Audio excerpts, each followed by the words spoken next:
വീരമൃത്യു വരിച്ച CRPF സൈനികൻ വിഷ്ണുവിന്റെ ഭൗതിക ശരീരം നാട്ടിലെത്തിച്ചു. തിരുവനന്തപുരം വിമാനത്താവളത്തിൽ ഔദ്യോഗിക ബഹുമതികളോടെ ഭൗതിക ശരീരം സ്വീകരിച്ച ശേഷമാണ് വീട്ടിലേക്ക് എത്തിച്ചത്. 2 ആഴ്ച മുമ്പ് ഗൃഹപ്രവേശം നടത്തിയ വീട്ടിലേക്കാണ് ഭൗതിക ശരീരം ആദ്യം എത്തിച്ചത്.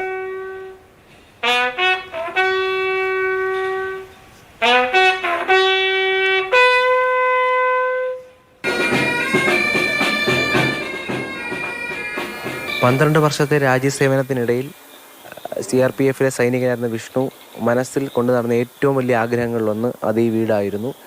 ഈ വീടിൻ്റെ പാലുകാച്ച് 2 ആഴ്ച മുമ്പാണ് നടന്നത്.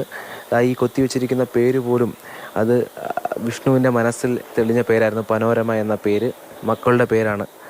2 കുഞ്ഞു മക്കളുടെ പേരാണ് ഇവിടെ കൊത്തിവെച്ചിരിക്കുന്നത്. അത്തരത്തിൽ 2 ആഴ്ച മുമ്പ് പാലുകാച്ചിനെത്തി നാട്ടുകാരോട് സൗഹൃദം പങ്കുവെച്ച് തൻ്റെ സ്വപ്നങ്ങളിൽ വലിയ സ്വപ്നങ്ങളിലൊന്നായ വീടെന്ന് പറയുന്ന സ്വപ്നം അത് സാക്ഷാത്കരിക്കുന്നു. ആ വീട്ടിലേക്കാണ് ഇത്തരത്തിൽ ഇത്തരത്തിൽ ഒരു മടങ്ങി വരവ് നാട്ടുകാരോ അല്ലെങ്കിൽ സുഹൃത്തുക്കളോ ആഗ്രഹിച്ചിരുന്നില്ല. 2 മാസത്തിന് മുമ്പ് പിന്നെ 1 മാസം ലീവിനുണ്ടായിരുന്നു. അപ്പോൾ പണിയുടെ കാര്യങ്ങളൊക്കെ വിലയിരുത്തിയിട്ട് പിന്നെ പെട്ടെന്ന് പോയി. പിന്നെ കഴിഞ്ഞ മാസം 6-ാം തീയതി വന്നു, 5-ാം തീയതി വന്നു, പാലുകാച്ച് കഴിഞ്ഞു. 6-ാം തീയതി പാലുകാച്ചായിരുന്നു. അത് കഴിഞ്ഞ് പിന്നെ 24-ാം തീയതിയാണ് പിന്നെ പോണത്. ഇനി എഴുതി വെച്ചിരിക്കുന്നില്ല, ബോർഡ് എഴുതി വെച്ചിരിക്കുന്നില്ല. അവിടെ നിന്ന് പണിയിപ്പിച്ച് കൊണ്ടുവന്നതാണ് പുള്ളി നിൽക്കുന്നിടത്ത് ജഡ്ജി എടുക്കുന്നത്.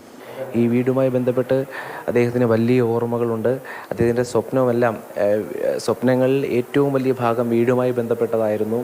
ഈ പനോരമ എന്ന പേര് വയ്ക്കുമ്പോഴും വീടുമായി ബന്ധപ്പെട്ട ഒരു മുറി അത് അദ്ദേഹത്തിൻ്റെ രാജ്യസേവനത്തിൻ്റെ ഓർമ്മയ്ക്കായി മാറ്റി വയ്ക്കണമെന്നത് അദ്ദേഹം ആ വീടെന്ന സ്വപ്നം തുടങ്ങുമ്പോഴോ പറഞ്ഞു വെച്ചിരുന്നു. ആ മുറിയിൽ താൻ ഇതുവരെ ചെയ്ത തൻ്റെ തൊഴിലുമായി ബന്ധപ്പെട്ട ഓർമ്മകൾ ഉണ്ടാകണമെന്ന് അദ്ദേഹം ആഗ്രഹിച്ചിരുന്നു. ആ മുറിയിലാകും ഇനി അദ്ദേഹത്തിൻ്റെ ഓർമ്മകൾ നിറഞ്ഞു നിൽക്കുക. ആ മുറിയിലാകും അദ്ദേഹത്തിൻ്റെ ജീവനറ്റ ശരീരം അവസാനമായി സ്നേഹിതർക്ക് കാണാൻ വേണ്ടി എത്തുക എന്നുള്ളത് ഏറ്റവും വേദനാജനകമായ കാര്യമാണ്. 1 മാസം മുമ്പ് പാലുകാച്ച് നടത്തി 10 ദിവസം ആണ് ഇവിടെ താമസിച്ചത്.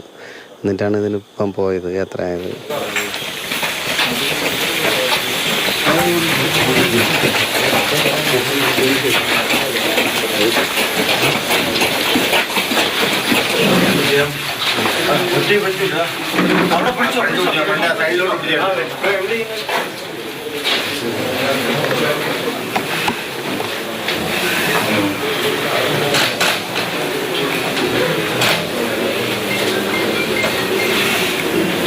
പുലർച്ചെ 3:45 CRPF സൈനികർ അകമ്പടിയോടെയാണ് വിഷ്ണുവിൻ്റെ ഭൗതിക ശരീരം ഈ പുതിയ വീട്ടിലേക്ക് എത്തിയത്. അദ്ദേഹം കടന്നു വന്ന ഓർമ്മകൾ, ആ ജീവിത വഴി, അതെല്ലാം സൂചിപ്പിക്കുന്നൊരു പേര് നൽകണമെന്ന് തീരുമാനിച്ചുകൊണ്ടാകാം ഒരു പക്ഷേ സൈനികൻ വിഷ്ണു വീടിന് പനോരമ എന്ന പേരിട്ടത്. അതേ വീട്ടിലാണ് ഓർമ്മകളൊക്കെ അവസാനിപ്പിച്ച് ഇപ്പോൾ ഒടുവിൽ അദ്ദേഹം വിശ്രമിക്കുന്നത്. പ്രേംശശിക്കൊപ്പം രാഹുൽ ജി നാഥ്, മാതൃഭൂമി ന്യൂസ്, തിരുവനന്തപുരം.